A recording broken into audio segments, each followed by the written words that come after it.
All right, everybody, welcome back. This is episode 2 of building a weekly range.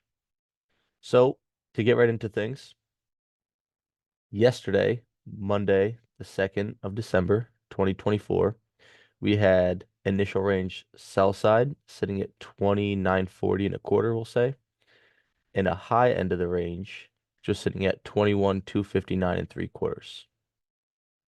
I know this is slightly off, but bear with me on that. So, after last night, we had kind of mentioned these are going to be our main draws on liquidity for the day. Some characteristics we like to see is we like to see runs up into them or reversals away from them. Now, I had kind of prepped you guys yesterday by saying we had a weekly objective above price, and I gave you guys a scenario that if we had an objective above price or above initial buy side or below initial sell side, I would not want to um, be looking for a reversal in the sense that if it didn't get hit. So in other words, if since we had buy side right here and we had a weekly objective sitting right above that, so that was roughly 80 handles, which is not much in the Nasdaq. I would not feel comfortable looking for shorts after it runs that high. Now it did offer short opportunity, as it should. But as ICT always mentions, it goes from liquidity to inefficiency or inefficiency into liquidity, right? Or in other words, it would be inefficiency into liquidity. So that was the premise going to today, that it would be more so a run up into buy side if we got something. And I had mentioned in the Telegram channel, which is completely free. There's no, access or payment, anything. It's just simply my study journal. I just let you guys have access to it. It's not, signals. It's simply my journal. What I had done was I had said to you guys, watch 8:30 and then 9:30 for order flow to begin. Um, so coming into the morning now, 8:30 was right here. We had got a nice false run, which is exactly what we look for. We look for this nice initial just opposing side run that drop right down, took out a level of sell side. That's always nice to see. It's not ever needed. And I don't want to say like, oh, it needs to do this or that. Like, I like to just see a nice opposing run and then price start turning on a dime. So if you notice that it dropped and turned, it didn't, take out any buy side, linger, and then drop. It literally just went down and then came right back up. That's always great to see. It's like price was in a hurry to get away from there. Now, if 8:30 did that drop, and now this candle's 9:30 when it's moving, I had said to you guys, allow for 9:30 to open up, right? So you guys could go back. It's all time stamped. And for the people who are a little bit newer with me, you guys might not know this, but I have two models that I typically use to enter. If it's prior to 9:30, I will use an AL60, just a universal model I created between two candles. Um, I'm spying them all over the chart, one being here, one being in here, up in here, and pretty much they're turning points that are symmetrical between a fractal concept. So, in other words, if this was a 60-minute chart, you're looking to be buying down in here without it exceeding 75% of this wick, and you want your entry at the opening price, and you're looking for a set amount of handles off of that opening price.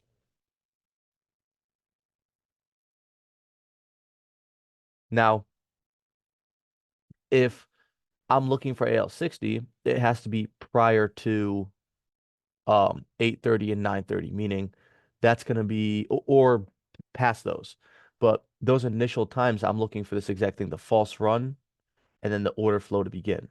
And now when 9:30 spun around this morning, this is what we had seen.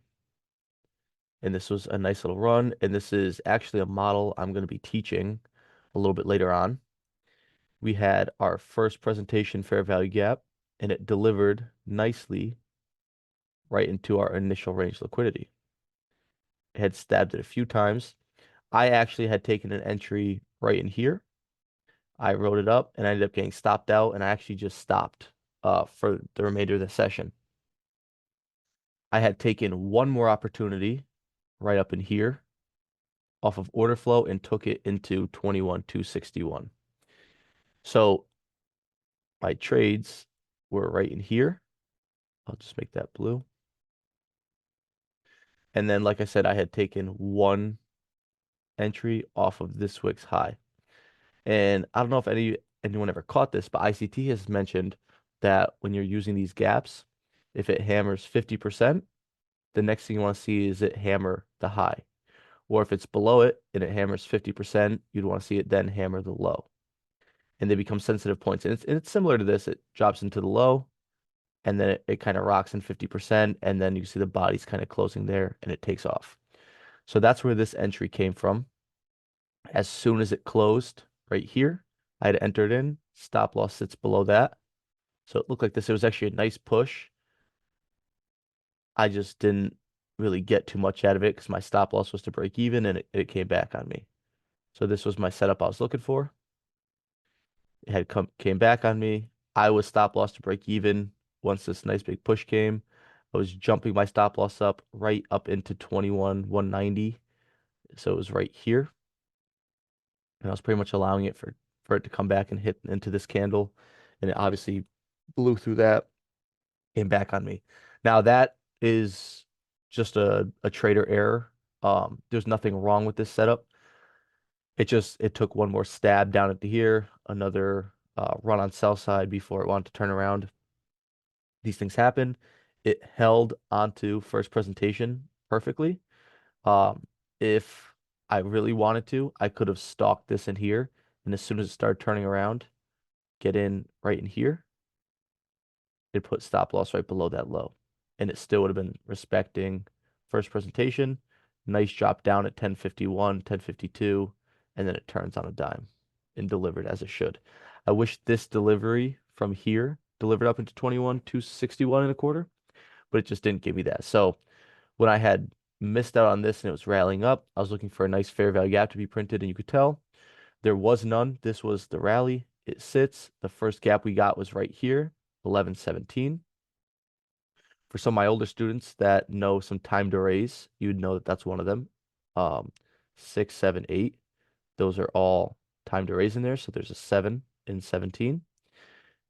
Nice worked out there. Price is just hammering on it. I had gotten an entry right off of 1119. Stop loss sat right here. And it was just a nice little scalp. I believe it was a little over, it was like a 1 to 2 from my entry, I believe. I had stop loss. Yeah, a little over 1 to 2. It ended up filling me like 21,227, I believe it was. I could post that in the Telegram later with the entry and the exit right up there. So this was pretty much my only setup. You could see it runs into that initial buy side and immediately has a quick reaction. Now, in my opinion, this was one, way too shallow of a run for me to look for shorts. And two, with that buy side target on a weekly being up here, I would not look for shorts. Okay. I would only look for long positions into that buy side, or if we had dropped down and taken previous day's low out, I would have looked for longs after running that initial range. So that was kind of the framework for today and how we utilized it. Going to tomorrow, this is exactly how we're going to label it. So definitely some nice opportunity in there today. A little bit slower. Um, it took until 10:45. I kind of wish it exploded a little bit quicker, but you could, you got to get what you're given. So as for tomorrow, we leave initial sell side. We now extend initial buy side. It's right up in here. And I know it's close, and this is going to be a day where it most likely will get ran ahead of time. But something that we could definitely keep in mind and that I actually like to see would be, since we run into the weekly objective, which is it's an old high back here, going to 60-minute. Let's get rid of these. This old high back in here, I could see us running that. And depending how we run it or what time we run it, meaning it could be London session and then turn around. I want to see us now drop right into this low. So this is not an initial sell side. This is just going to be intermediate sell side. You could just label it as sell side. This is going to be a level we want to watch for tomorrow. So go in. And the reason this is intermediate is because it would be framed as a nice run on liquidity. It's kind if you just look at this, it's kind of just like a sitting duck right there. Just a low, just chilling right in the middle. It didn't get touched or anything. So instead of us continuing to press higher and higher for longs, because like I said, once you start getting above these initial range buy sides, so as I said, this will probably get ran out by the time we wake up in the morning because of how close we are. I would look for us to actually run up into that weekly objective and then see if we could find a sharp reaction down into that initial sell side. Stop out anyone long that was in there today. So what's on the cards for us? We could obviously always look 8:30 and 9:30 tomorrow for shorts if we're above initial buy side. If we travel extremely high above it, we could wait for it to drop back underneath that 21,337 and a quarter. Or for the people who love inversion gaps, and I'm just not the biggest fan of them. They're not bad. Um, the one I would use out of this whole range is right in here.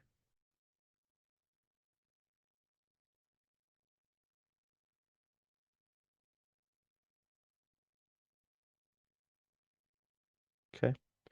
I teach this as like a springboard. Um, it should kind of look just like this, and this is an ICT gap. I know he's talked about them, but he never really, I feel like he never, at least to my knowledge, said the lowest the lowest gap into sell side or the highest gap into buy side. But pretty much a drop down, hug it, and then just a really quick, sharp drop into that sell side. That could be on the cards for tomorrow.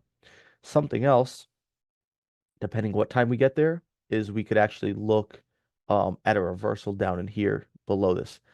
I am unsure.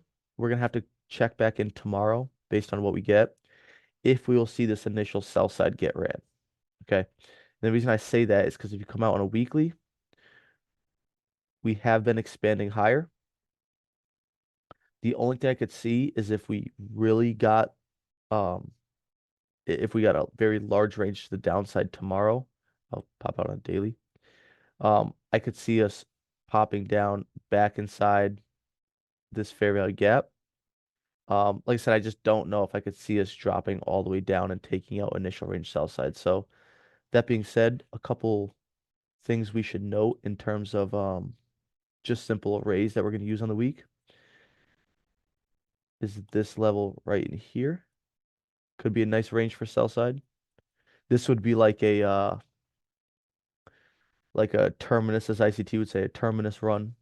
So if we find some shorts up above here or anywhere up in here, we look to target intermediate term sell side and then with an extreme of that 21,021 and a half.